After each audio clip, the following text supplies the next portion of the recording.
Welcome gamers to this tutorial series of Age of Wonders 4. My name is DasTactic. Welcome to the channel, and this episode we're going to be talking about Imperium and just going through how it sort of works, what it does do. I was thinking, do I do this one when I've got a fair bit of Imperium showing up? But I think I'll do it right at the very start here, because this way you can sort of see how it does actually progress through the game. And it's not something you really need to manage all that much unless you want to, so you certainly can min-max it yourself, but I tend to just sort of muddle along and just get what I require. There's certainly certain things that I know that I will be wanting, so I'll just go through that in this particular episode. Before I get started though, special thank you to anyone who has been supporting the channel, whether it be through likes and subscribes, or whether you're a Patreon supporter or a member here on YouTube, or buying any of the merchandise or the games through the Nexus Game Store. All those links are in the description. And also, look, if you're wanting to, I often stream Age of Wonders on my Twitch channel. If you are wanting to sort of find stuff out, please feel free to come in and ask questions about any game, really. But typically, if I'm streaming an actual game of Age of Wonders, then I really do welcome the interaction there with the community, with you guys, which is fantastic. So I really enjoy that. Right, let's get into it. Now, I've left the game. I'm going to show you the Imperium before we end our turn, because a few things are going to happen this particular turn. Let's have a look at it. So if we go across to the Imperium, this is the Imperium, the Empire Development. So this contains the Empire skills that can improve your Empire's economy and unlock important abilities, such as seafaring and tunneling. So in fact, tunneling is the one that I want to get right now, because I want to steal as much stuff from Sanguine as we possibly can. We'll probably see during the end of turn that she may go off and still start to sort of do some mining, but I want to get in on the mining before she gets all of the loot. So we want to sort of denude her area as much as we possibly can. Anyway, it says Empire skills become available when enough affinity progress has been attained towards the particular affinity. Available Empire skills can be unlocked at any time by paying their Imperium cost. Now, that's a whole lot of gobbledygook, which doesn't really mean much. Let's just go and click on the button. We then come into here. Now, to see things in detail, this is the overview of the tree. Just use your scroll wheel, and you can then sort of zoom in and actually sort of have a bit of a look around the central core of what's going on. You can also come down into here to have a look at the tomes that you actually have, so you can see what tomes you have available. Like we've got a Tome of Faith, because we went with that one. We've got the General Research back and through there. Everyone gets this one. And we also have the Feudal Tome as well. So these all give us different sorts of research that we can do, different sorts of abilities, different sorts of province improvements or units. Things like this all will then sort of show up from these particular tomes. Doesn't have much bearing to do with the actual thing that we see through here with the Imperium and with the affinities and with the as I say, the Empire Development. So the Empire Development, you can see down through here, we've got 7 different channels that go off from this central area, and we've got Materium back over through there. We've got Chaos, we've got Shadow, we've got Astral, we've got Order, and we have Nature. And then the last one, the 7th one, is actually just General. This is like the Empire type slot that you actually have in through this side. Now, the way it works is that you end up with always getting like the +6 General. Everyone's going to get that one. And this comes from the various tomes or the various affinities that you have, and you can see there and through there the income per turn is +6, and we're getting that from 1 from Materium, 1 from Nature, and 4 from Order.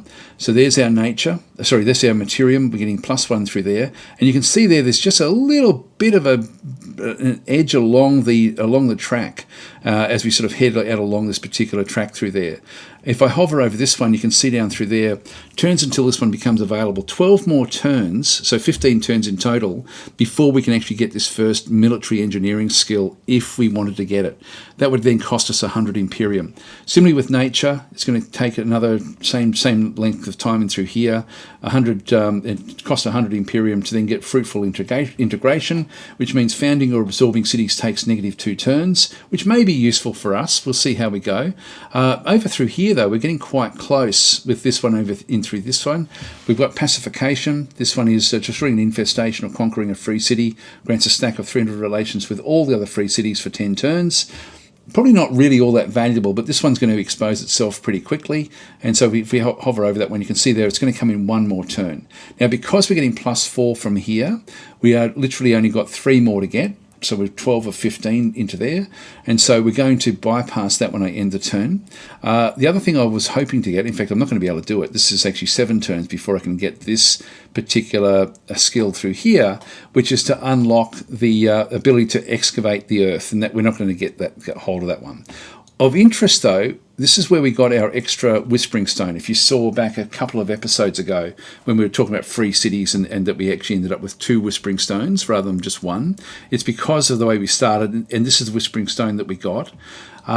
Just of interest, you can get another Whispering Stone over through here, which we will be wanting to get. So that's actually just comes from the order area. And there's also, quite weirdly, like if order is, you tend to sort of think of as being, well structured, good, civilized, and all that sort of stuff. The other one that's available through the Imperium is actually up through here in Shadow, where the Whispering Stone that you get through here allows you to do other sort of more sneaky type things. So gain the ability to assign Whispering Stones to other empires' vassals to gain their tribute. So you can sort of come in behind, very much like the Palantir from Lord of the Rings, between Saruman and Sauron. Like where they were sort of trying to get one over each other. It's the same sort of deal in through here if you go down the Shadow route, which we don't have any Imperium at all going into those. So that's sort of where we are with the Imperium. So next turn, when I end the turn, I'm going to get a notification telling me that this is available, but in reality, this is the one I was hoping to get, which actually at 7 turns, it's a bit far off, so I won't be getting that one. I thought, actually, in my head, I thought, it's next turn, but it's not. Anyway, let's just close this. We may see them using theirs because they actually had that right from the start. If we go and if we go to the Bloodied Halflings, they started off with Underground Adaptation, which gave them Excavation. So they already had it already. So they're already been excavating back in through these sorts of areas, and she may also be getting ready to excavate back in here. And that is this one in through here. Excavation is this particular skill. So they like how we've got this one there, they've got that one there. So that's sort of, which is, as I say, quite useful. In this instance, though, they're probably, we're 7 turns away. I don't know if there's going to be anything much left over. Maybe there will be. We'll see what actually happens. We'll end our turn. Now, she didn't take it. They've wandered back. I might actually just sit around and do the 7 turns and then come back and sort of show what that does look like, because that's really the one I'm aiming for. Okay, anyway, that's now we should have got a note. So we've got new Empire Development skill available. So this is what it looks like. So we go to click on the crown, and we've now bypassed this one here. So destroying an infestation or conquering a free city grants a stack of 300 relations with all the other free cities for 10 turns.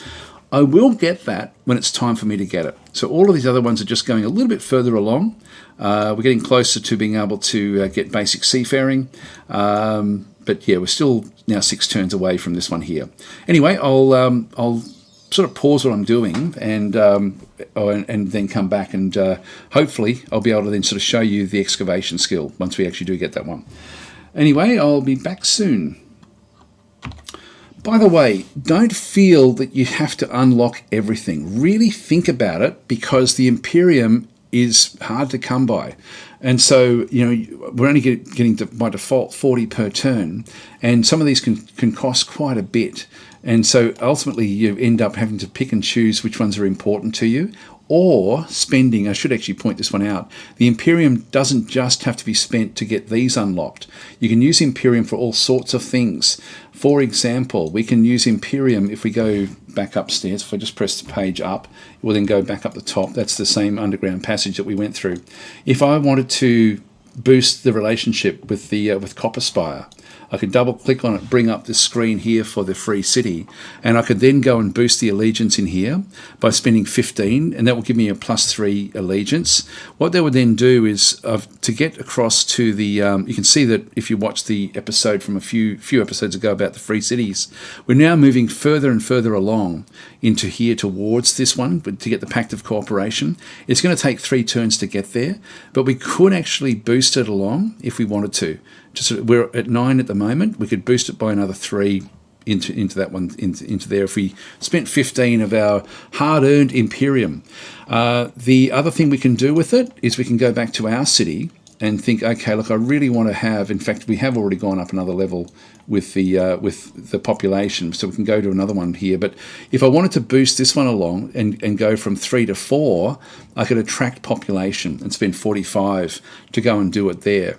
You're probably thinking, okay, well, how do we get the Imperium? We get the Imperium through, and I don't know if we can show it yet. The town hall then opens up other sorts of buildings, and some of the other buildings we then go and get from that, once we've got the town hall, is a wizard tower, and the wizard tower gives us another 5. So we get a little bit of Imperium if we start to build the wizard tower, which in the game is actually worth doing. The other thing we can do with it, if we get hold of one of these lost Queen's Crypts or any of these special areas, these Ashen Ruins, which you should be able to get fairly early.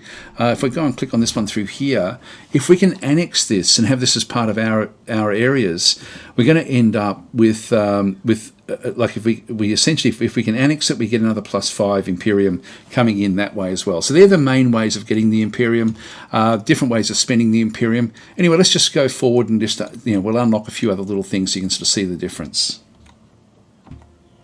Okay, so we're a fair few turns in now. We're now turn 12. We've just gotten, when we have a look across in through here, we've now just gone past the excavation. So we can now go and grab this one.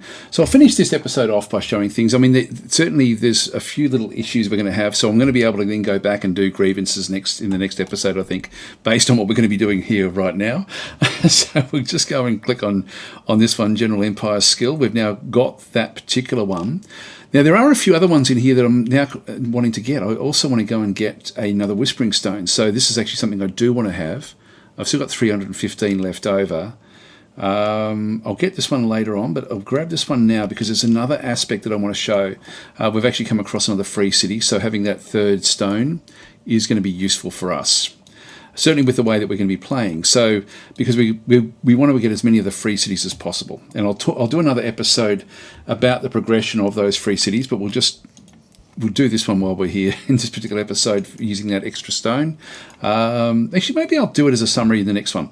Right, so what we can do through here is we now have the ability, if I go and click on these individual units, I've got them standing next to areas underground, and so I can actually just go across and do the excavation that now shows up, and we'll excavate this one through here.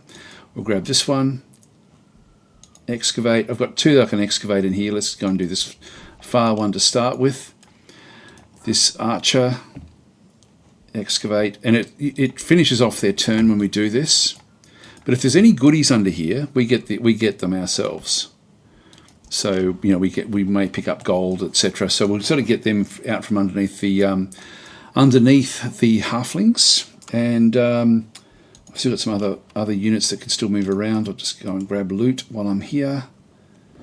I've got other scouts. There's another free city. Okay, so we've got another one through this side.